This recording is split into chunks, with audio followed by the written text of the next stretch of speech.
Hello everyone, welcome back to the channel. In today's episode, I'm going to be doing some tuning work on my Clubman. And I haven't actually worked on this car yet, so this will be my first exposure to the car. Like I said, I just got it last few days ago, and I want to drive it around a bit, but it's clearly not running right because it was adjusted for sea level, and now that it's at high altitude, the mixture is all off anyway. So what I'm going to do, I'm going to start where I always start, and that is with the ignition system. I'm going to check the main power feed, make sure I'm getting 12 volts to the coil, and then I'm going to go ahead and check the resistance on this coil because this car has a 65D ignition, so this coil needs to be 0.8 ohms. So let me check the voltage first, and then I'll go check the resistance, and then we'll move on to the plugs. So I've got the key turned on, and I'll go ahead and ground out the multimeter here to the block, and I will check the values. So 11.79, not exactly high, but let's check what it's coming in at on the battery terminal cable here. 12.1. So we're losing about 0.3, 0.2 volts just in the wiring. I'll have to deal with that later, but for now we do have full 12 volt feed on this this main power feed coil wire here. So next, let me go ahead and check the resistance. So we switch the multimeter to resistance and get all these wires off of the coil because you don't want anything to interfere with the resistance test.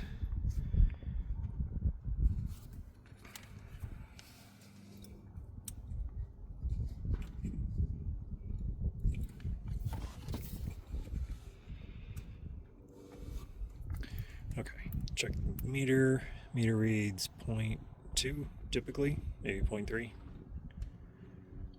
Okay, so what do we got here? We have a 1.0 minus the 0.3, so we're about 0.7, 0.6. So this is the correct coil for this ignition system. So I'll go ahead and move on to checking plug resistance next. So checking the king lead off the coil, let's see what we get here. These wires feel nice, so somewhat fresh, but always got to check the resistance. This says 400. Interesting. So these are a fairly low resistance wire set.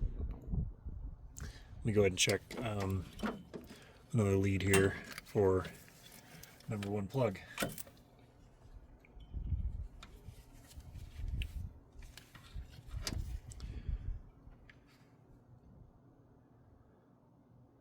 Same thing, 400. So we're running about 800 ohms of resistance before the plugs. A little low, but I think it's perfectly acceptable for now. So I'm just going to go ahead and leave it. I'll go ahead and pull one of these plugs out and have a look and see what condition the plugs are in. So I've got the plugs out, and as you can see, very dark. These are the BP6 ES plugs, and the gaps are about 28 to 30 on this set. So I'm going to go ahead and get a new set of 6s for now, and we'll see how we go. I am going to open up to 35 thou because this ignition can handle 35 thou, and we'll go ahead and adjust the mixture because clearly it's running way too rich. So I'll have to wean it out. But yeah, fresh set of plugs, and that should fix this problem. I'm also thinking I might change those wires from the low resistance to the power spark ones because I don't think there's enough ignition resistance for optimal performance. So I'm going to go and change these wires out and then fit another set of these BP6 plugs. So I've gone ahead and replaced all the plugs and the wires, and I said I gapped these at 35 thou. And so that's good enough for now. I'll check the ignition curve on that distributor once it's up and running again. I've gone ahead and removed the air filter, so I want to turn my attention to the carburetor. Looking at the condition of those plugs, I'm just going to go ahead and take a few flats off the jet to lean the mixture out, and then I'm going to go check some other things. But one thing I noticed that when I took the cover off, the piston was moving quite rapidly before the damper was doing anything. So I thought that's interesting. So I pulled this out. I noticed that this thing's moving quite far. and I think that it's too much. So I'm gonna go ahead and actually switch this out for a better damper rod. This is an AUC 8114. So I'm just gonna go grab another damper rod and switch this out. Otherwise, everything on this carburetor seems to be working okay. Choke seems to be operating properly, so I'm just going to make some adjustments and lean this out a bit, and hopefully I can start it up and not foul out those plugs immediately. So I've got the new damper rod here, and as you can see, there's a lot less free play on this one, so this will be better for performance. Now, I have to admit, I am planning on replacing this carburetor. This is an HS4. I am planning on putting an HIF 44 onto this engine because this is a 1275 bored over 20 with what I've been told is a interesting cam profile. So I think this carburetor is too small, especially at our altitude. But I'll deal with that later. Right now, my goal is just to kind of get it running better for the moment. So I'm gonna go ahead and check the vacuum line to the distributor is still working, and yeah, I'll just make a minor adjustment to that mixture screw, and I'll get it started up and get it warmed up and kind of start tweaking the mixture a little bit more. Basically, I'm just going for what I call a baseline.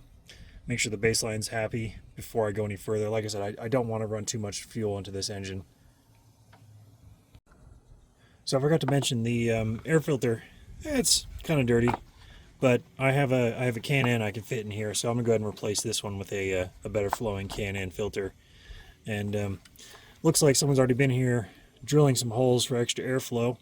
So I'm actually going to continue on drilling more out of here because I know that is not enough. You need a perimeter of holes going all the way around to really make a difference in the airflow on this carb.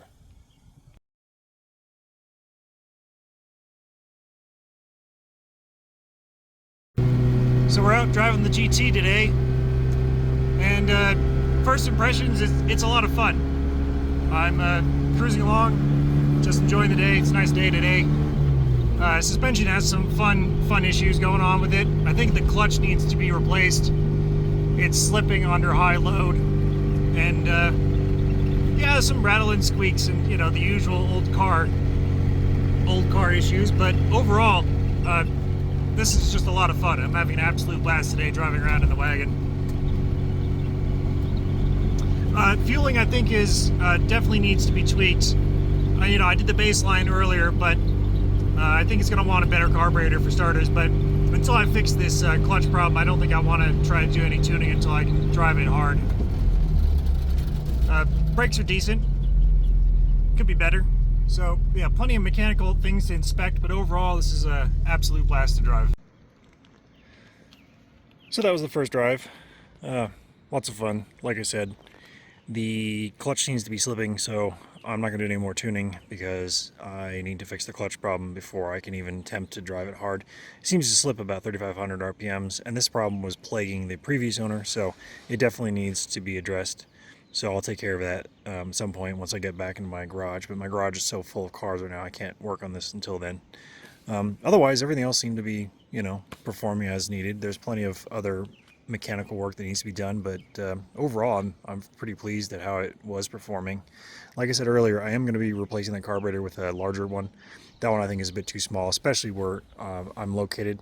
I need to get all the air I can and as fast as I can into this system because of my high altitude. So there you go. There's the first drive and my thoughts on it. So stay tuned for another episode, and thanks for watching. I'll see you guys soon.